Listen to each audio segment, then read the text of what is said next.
NASA भी कांप गया जब अंतरिक्ष में साक्षात दिखे श्री विष्णु।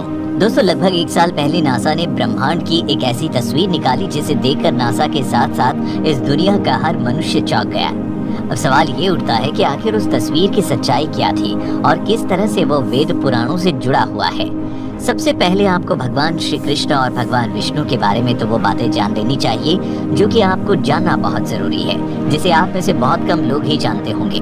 साथ ही उन बातों का जुड़ाव नासा को मिली उस चौंकाने वाली तस्वीर से भी है। भगवान श्री कृष्ण ने गीता में एक वाक्य कहा कि इस दुनिया के हर जीव में मैं हूँ, कण कण में मेरा ही वास है, जीवों की आत्मा मैं हूँ। कल भी मैं था, आज भी मैं हूँ और कल भी मैं ही रहूंगा।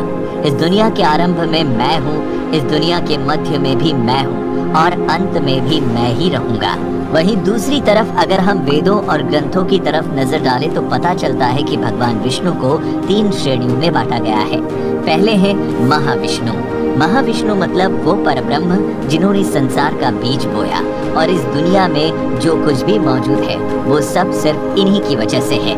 आपकी आत्मा व यहाँ तक कि आपकी बुद्धि भी सब कुछ महाविष्णु की ही देन मानी जाती है। दूसरे हैं क्षीरोदक्षाई विष्णु।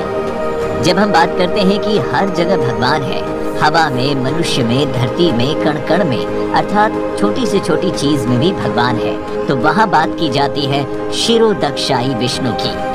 तीसरे और अंतिम है गर्भोदक्षाई विष्णु, जिनके लिए कहा जाता है कि इन्हीं के नाभि कमल से भगवान ब्रह्मा की उत्पत्ति हुई थी और फिर सारी सृष्टि की रचना के बाद खुद भगवान विष्णु ने ही उसे संभालने का कार्यभार उठा लिया था।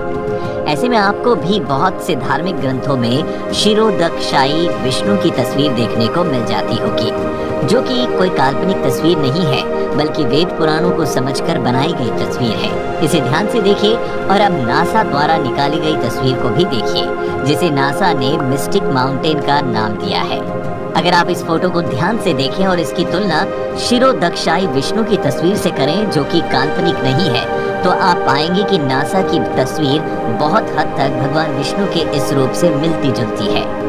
इतना ही नहीं, इसके बाद फिर से 2 महीने बाद नासा के टेलीस्कोप द्वारा एक दूसरी तस्वीर खींची गई जिसे हैंड ऑफ गॉड का नाम दिया गया। इसे भी ध्यान से देखने पर आपको लगेगा कि किसी भगवान का हाथ आपके सामने है। जब ये वाली तस्वीर नासा द्वारा लोगों के बीच आई तो लोग चौंकने लगे और दोनों ही फोटो को भगवान से जोड़ते हुए बड़ी तेजी से सोशल मीडिया पर वायरल करने लगे। धीरे धीरे इन दोनों तस्वीरों ने पूरी दुनिया में तहलका मचा दिया। कुछ लोगों ने हाथ वाली तस्वीर के लिए ये भी कहा कि ये तस्वीर ब्रह्मांड के अंतिम चोटी से निकलती हुई दिखाई दे रही है और उंगलियों के ऊपर सुदर्शन चक्र है।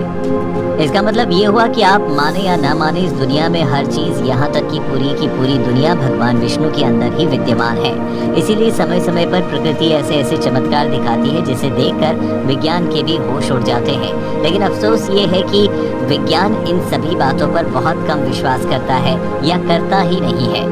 जब तक तस्वीर ट्विटर और इंस्टाग्राम पर फैली तो लाखों करोड़ों लोगों ने इसे भगवान क्षीरोदक्षाई विष्णु जी की ही तस्वीर मानी और ये भी बताया कि क्षीरोदक्षाई विष्णु अपनी योग निद्रा में विश्राम कर रहे हैं। अब यहाँ बहुत सारे लोग ये भी कह सकते हैं कि ये गलत है और विज्ञान की वजह से ही सब कुछ इस दुनिया में संभव हो पाया है, विज्ञान ने ही इस दुनिया को उत्पन्न किया है। दोस्तों, आपके आसपास भी ऐसे विचारों वाले व्यक्ति अवश्य होंगे और विज्ञान भी इसे ही सही साबित करने के लिए बिग बैंग की थ्योरी सामने रख देता है, जिसके मुताबिक कहा गया है कि इस ब्रह्मांड की उत्पत्ति एक बड़े से गोले के विस्फोट से हुई। तो अब यहाँ ये सवाल उठता है कि वो बहुत बड़ा गोला आया तो आया कहाँ से?